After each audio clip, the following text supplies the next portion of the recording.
बैल और गधा। एक समय की बात है, काशी में कई वर्ष साथ रहकर दो पंडितों ने धर्म और शास्त्रों का अध्ययन किया। शिक्षा पूरी होने के बाद दोनों विद्वान अपने अपने गांव की ओर चल पड़े। तब यातायात के साधन तो थे नहीं। लोगों को एक स्थान से दूसरे स्थान तक जाने में कई कई दिन लग जाते थे। लोग दिन में चलते थे और रात में विश्राम करते थे। ये दोनों पंडित भी ऐसा ही कर रहे थे। एक बार दोनों पंडित नगर के सबसे धनी व्यक्ति के यहाँ ठहरे। उसने उनके रहने की व्यवस्था की और फिर अपने लोगों से कहा कि दोनों महानुभावों के भोजन का भी बंदोबस्त किया जाए। इस बीच समय पाकर धनी व्यक्ति दोनों पंडितों के पास पहुंचा और उनसे चर्चा करने लगा। धनी व्यक्ति अनुभवी था। वह जान गया था कि दोनों पंडितों में बहुत ज्यादा घमंड है। साथ ही दोनों एक दूसरे को मूर्ख समझते हैं।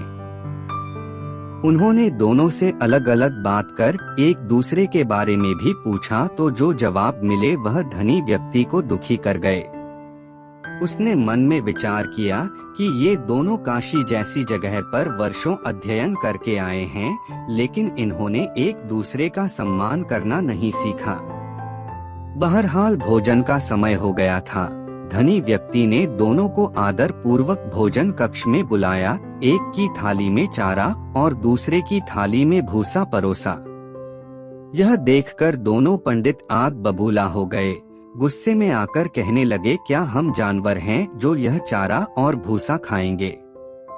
धनी होकर तुम हमारा अपमान कर रहे हो। यह लक्ष्मी द्वारा सरस्वती का अपमान है। इस पर उन्होंने बड़ी ही शांति से जवाब दिया, एक थाली में चारा और दूसरे को भूसा परोसा गया है, इसमें मेरा कोई कसूर नहीं है। जब मैंने आप में से एक से दूसरे के बारे में पूछा था तो उसने कहा था कि वह तो बैल है। वही दूसरे से पहले के बारे में पूछा था तो उसने कहा था कि वह गधा है। आप दोनों ने ही एक दूसरे को बैल और गधा बताया, तो मैंने उसी हिसाब से चारा और भूसा थाली में परोस दिया। इतना सुनते ही दोनों ज्ञानियों की आंखें खुल गई। उन्हें अपनी गलती का एहसास हो गया। उन्होंने उनसे क्षमा मांगी और एक दूसरे के प्रति ऐसी सोच रखने के लिए खेद भी जताया।